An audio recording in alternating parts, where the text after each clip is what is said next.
কোরআনের মতো করে রাসূলুল্লাহ সাল্লাল্লাহু আলাইহি ওয়াসাল্লাম যে জিন্দেগি জীবন আমাদেরকে শিক্ষা দিয়েছেন, সেভাবেই আমাদের জীবনকে লালন করতে হবে, জীবনকে পালন করতে হবে। পারবেন তো ইনশাআল্লাহ?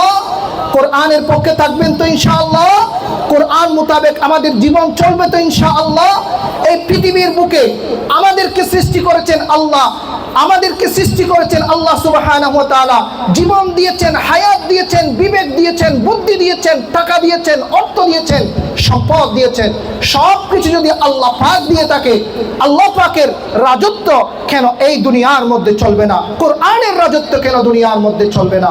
আসুন ভাইয়েরা, আমরা সবাই বুঝি, আমরা সবাই কোরআনের পক্ষে থাকবো, আমরা সবাই ইসলামের পক্ষে থাকবো।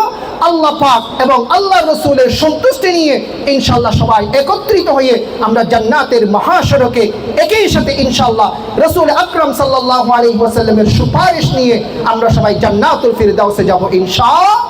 আল্লাহ সুবহানাহু ওয়া তাআলা আমাদের সবার এই তামান্নাকে কবুল করে নিন, বলি আমিন।